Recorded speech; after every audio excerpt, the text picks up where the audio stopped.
Yesu ashimwe cyane. Ndabaramukije mu izina ry'Umwami wacu Yesu Kristo. Izina ryanje ndi mwene so nitwa Ndikumana Fabrice, ni jewe natewe iteka n'Imana kugira ngo dushobore gusangira ijambo ry'Imana muri uno mwanya. Nkuko bagenzi banje banyitangiye imbere, bene data bakoze imbere yanje, uyu munsi bagiye baravuga ko n'umunsi udasanzwe, n'umunsi uhambaye kandi n'umunsi w'imwe mu buzima bwacu nk'abizera. Umunsi wa Pentecote utwibutsa ukuza kwa mpwemu yera hano ku isi, kandi n'umunsi uhambaye kuko nkuko ijambo ry'Imana ribivuga, mpwemu yera, umuntu wese yizeye Yesu Kristo nk'umwami n'umukiza aronka mpwemu yera. Yesu ashimwe cyane.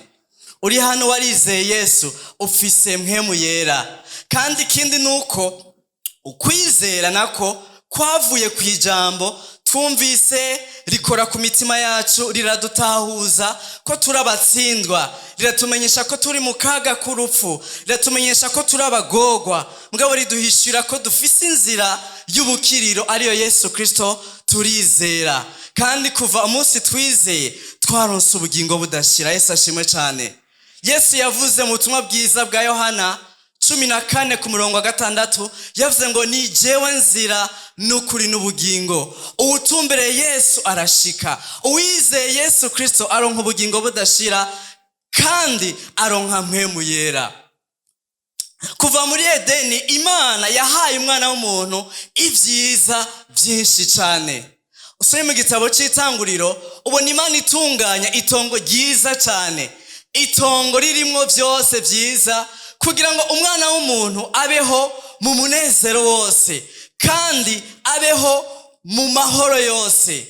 Mugabo Bibiliya ivuga ngo umwana w'umuntu ahitamwo kugarariza iyamuremye. Umwana w'umuntu ahitamo kugarariza Imana, akora ibyo itamubwiye, akora ibyo yamubujije. Kandi kuva icyo gihe umwana w'umuntu yarinjije icyaha mw'isi. Kandi twese dukomoka kuri Adamu, tuvuka dufise akaranga kamwe nawe, tuvuka turabagararije, tuvuka turabanyabyaha. Nico gituma tuvuka mu mitima yacu tuzuye ubushakanyi, tuzuye gusenga ibigirwamana, ishari n'ubundi buyobe bwinshi, nk'uko Paulo yabivuze mu cete yandikiye Abagalatiya igice ca 5:13.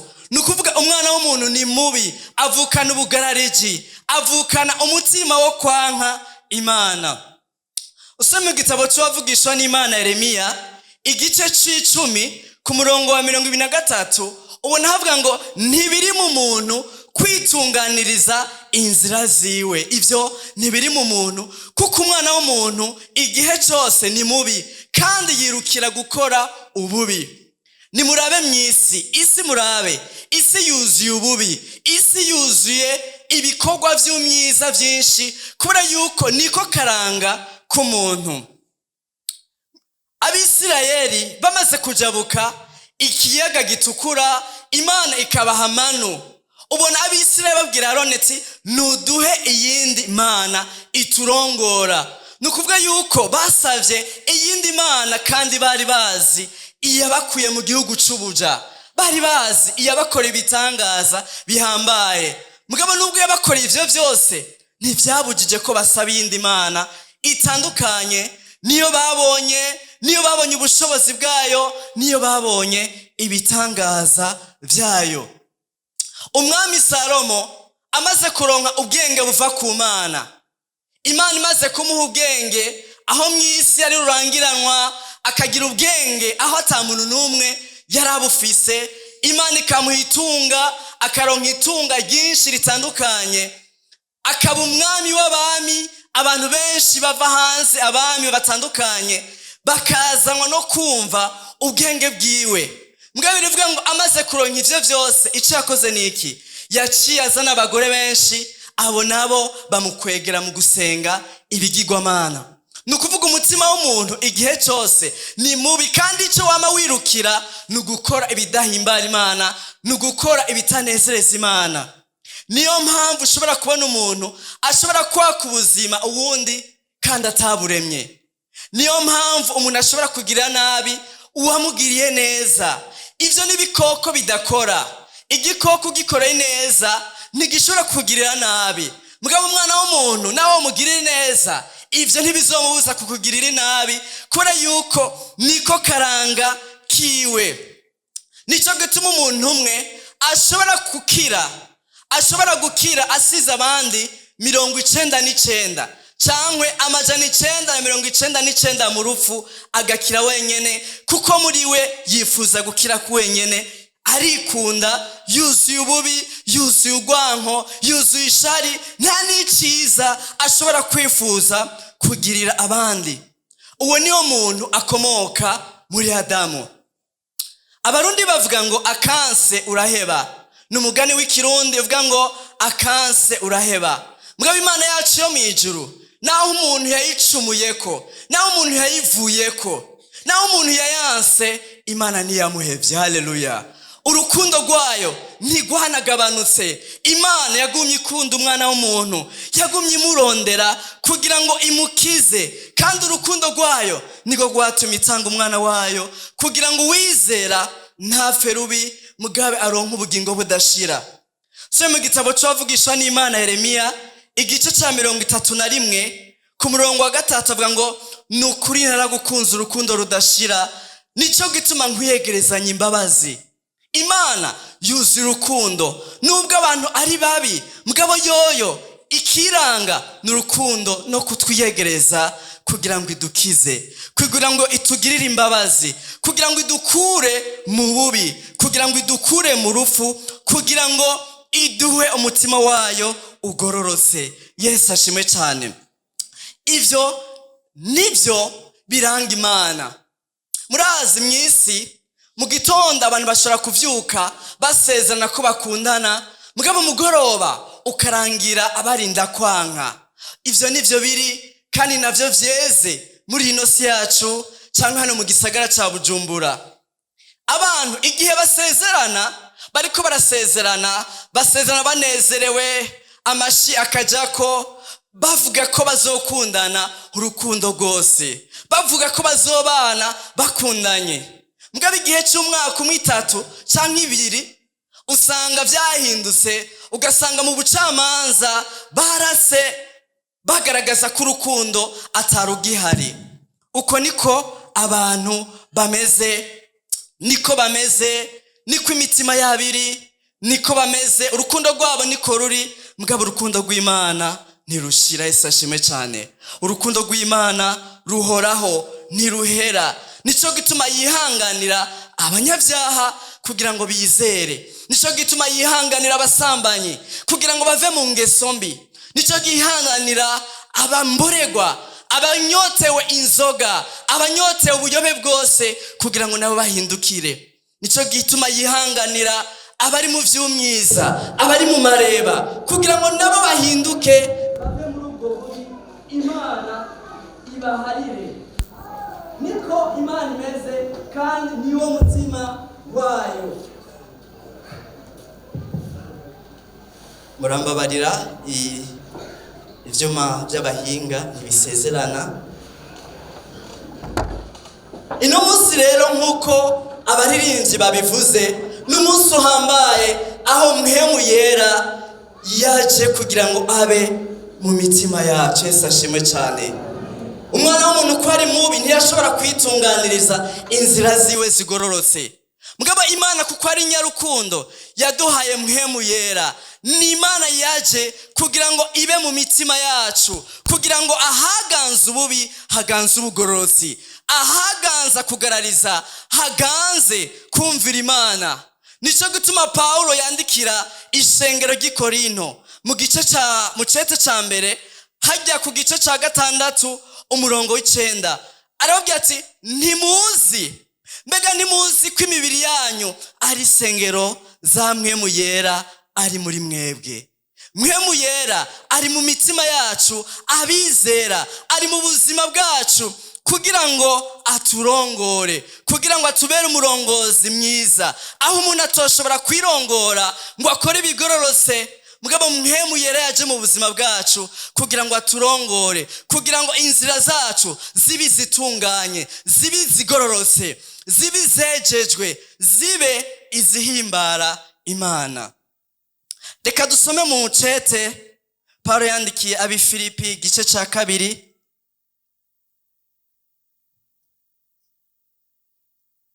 ku murongo umwe wonyene wa 13, urupapuro n'amajana 224.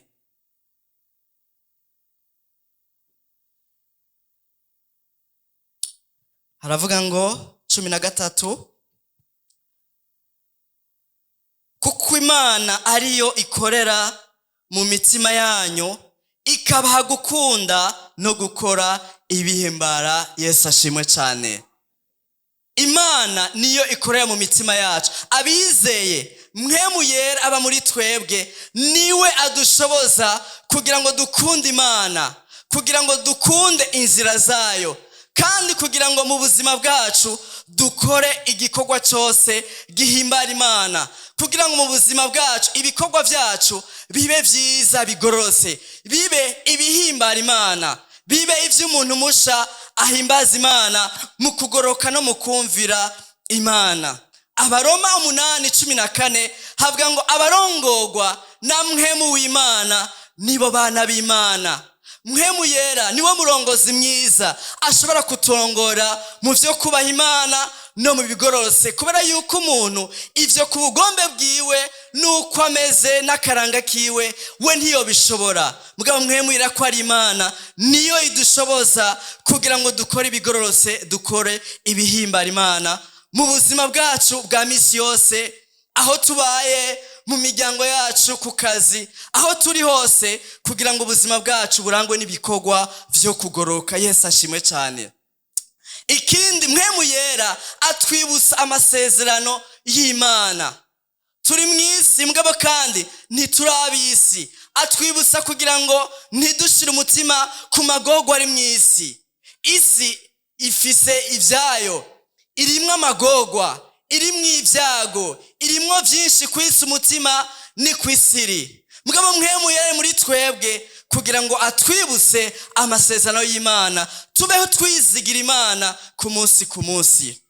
Umwanditsi w'Abaheburayo igice ca 13 ku murongo wa 14 niwe tubwira yuko hari gisagara, kuko mw'isi ntitwafise igisagara gihoraho, mugabo kandi turindiriye ikizoza. Ni mpwemu yera twibutsa kugira ngo imitima yacu ntiremegwe n'ivyago biri mw'isi, mugabo twizigira igisagara kigiye kuza, ahatazoba amarira, ahatazoba amagorwa, ahatazoba kwisa umutima, ahatazoba ibibi, mugabo habagorosi tuzoba tunezerewe. Yesu ashimwe cyane.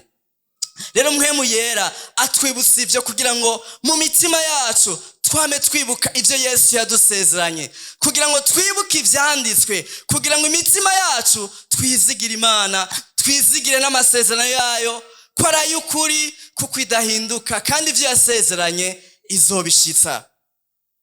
Mpwemu yera aducira urubanza rwo mu mutima igihe dusinzwe, igihe tunaniwe, aratwibutsa kugira ngo twihane, duhindukire, tuve mu ngeso mbi, tuve mu bubi, imitima yacu ihindukire kugira ngo tugendere mu bigororotse. Yesu ashimwe cyane. Mpwemu yera ari mu buzima bwacu niho dukora ibihimbara Imana. Mpwemu yera igihe tumwumviye dukora ivy'ubugororotsi, mugabo kandi birashika ugasanga bizera ntibahe ikibanza mpwemu yera. Ugukora kw'Imana ugasanga baragutaye, ntibagushira ku mutima, mugabo bahitamo gukora ivy'imitima yabo igomba, ivy'imibiri yabo yifuza, mugabo ico sico mpwemu yera agomba. Kuko ico agomba nuko ubuzima bwacu tumwumvira kugira ngo dushobore kubaho ubuzima butunganye kandi bugororotse. Reka dusome mu cete ca mbere Paulo yandikiye ishengero ry'i Tesalonike igice ca 5 ku murongo wa 19.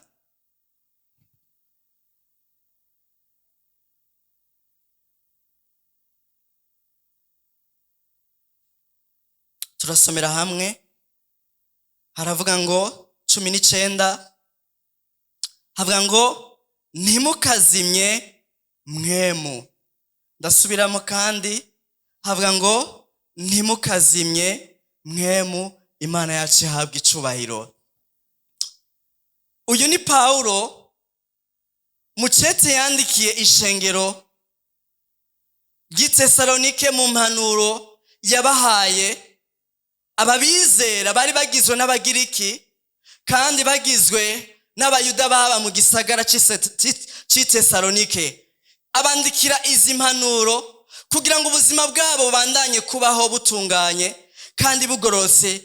Ababwira kugira ngo mu kubaho kwabo ntibazimye mwemu.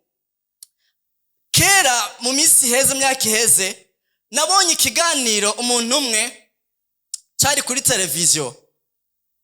Umuntu umwe yaratanguye kuvuga, mugenzi we amukuriye acaramubwira ati wewe ceceka tushaka kugeze ngaho. Ndiyumvira ati kubera iki yamuhojeje, mugabo natahuye mu nyuma ko ivyo yagomba kuvuga kumbure vyagomba kumurasa. Ivyo yagomba kumuvuga kumbure hari ishusho mbi vyagomba gushira kumukuriye, bica bituma amuhoza, amucecekesha.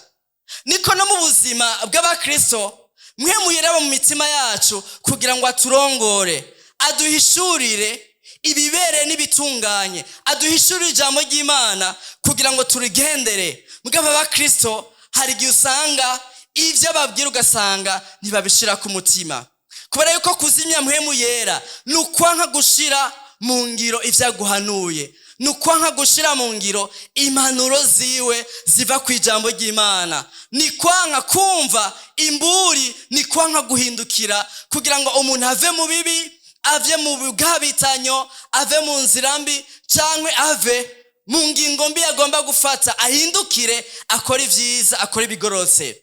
Hari igihe usanga bizera ivyo bavyanka, ugasanga bahitamo gukora ivyo bagomba.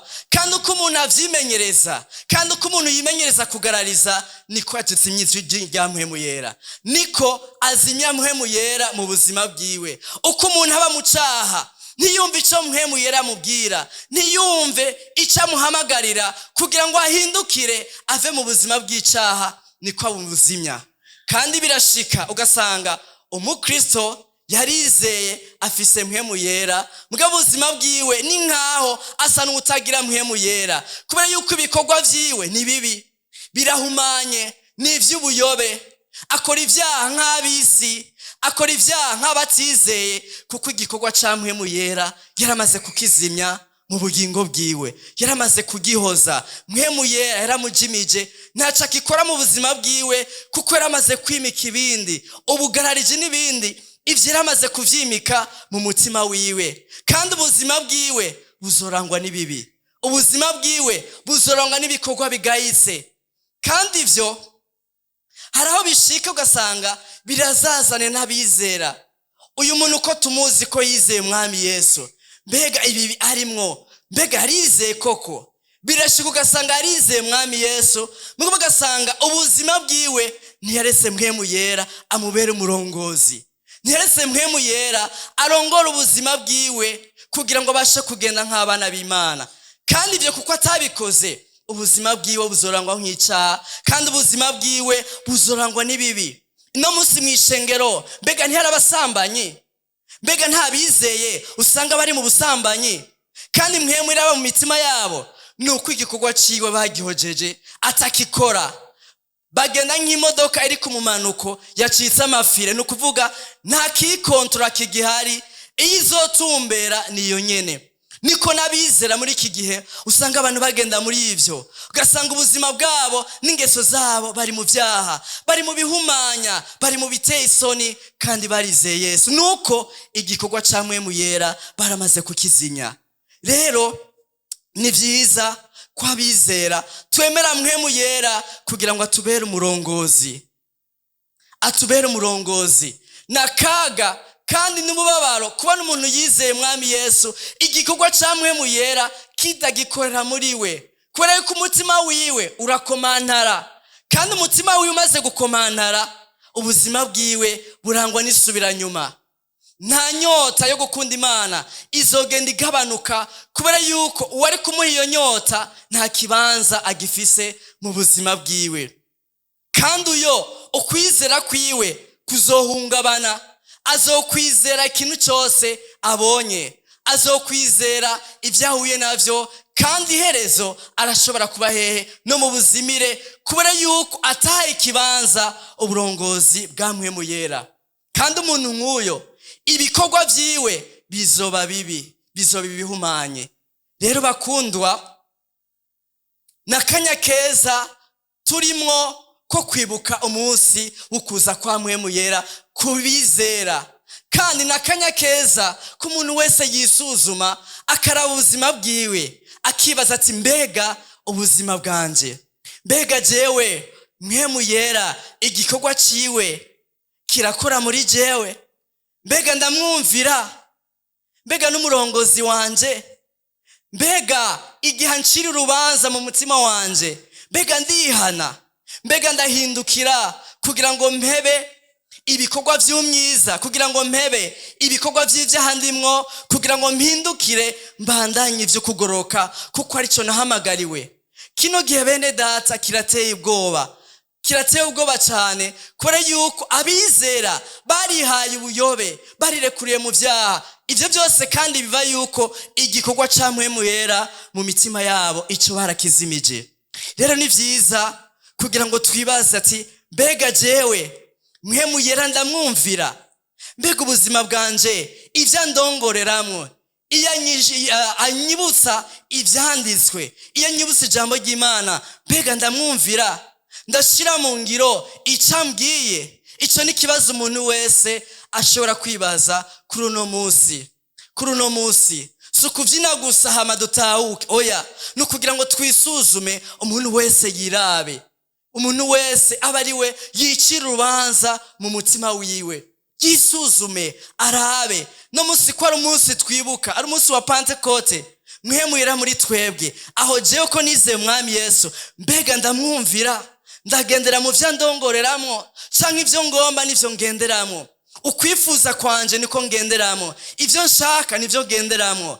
N'akanya keza kugira ngo umuntu wese yisuzume. Kandi ijambo ry'Imana rivuga ngo ba ari wewe wisuzuma kandi wirabe umenye uko umeze. Ni vyiza rero ko wewe nshuti yanje mukundwa uri hano wizeye umwami Yesu wisuzuma. Mbega imigendanire yawe na mpwemu yera imeze gute? Ni wowe kwicira urubanza kuko ni wowe wiyizi, ni uzi ubuzima bwawe, ivyo ukora ni ubizi, ivyo ugenderamwo ni ubizi. Mbega wewe ubuzima bwawe bumeze gute? Mbega uramwumvira mpwemu yera cankwe waramuzimije? Ntukimwumvira. Ivyo wifuza nivyo ugomba kandi nivyo ugenderamwo. Rero n'akanya keza kugira ngo twisuzume, hama umuntu wese yicira urubanza, gasanga hari cagutsinze, hari imbabazi mu mwami Yesu. Yesu ashimwe cyane. Dufise Imana y'inyembabazi, dufise Imana y'inyarukundo, kandi igihe cyose twitahuye hari imbabazi zayo iduha. Kandi wowe uri hano utarizera umwami Yesu, wowe uri hano utarizera umwami Yesu, wowe uri hano winjira utarafata ingingo yo kwizera umwami Yesu, uyu ni umunsi mwiza. Yesu ashimwe cyane. Aho abandi bizera, abaririmbyi murashobora kuza. Aho abandi bizeye bariko baribuka mpwemu yera yaje mu mitima yabo, no munsi nawe ni umunsi wo kwizera umwami Yesu.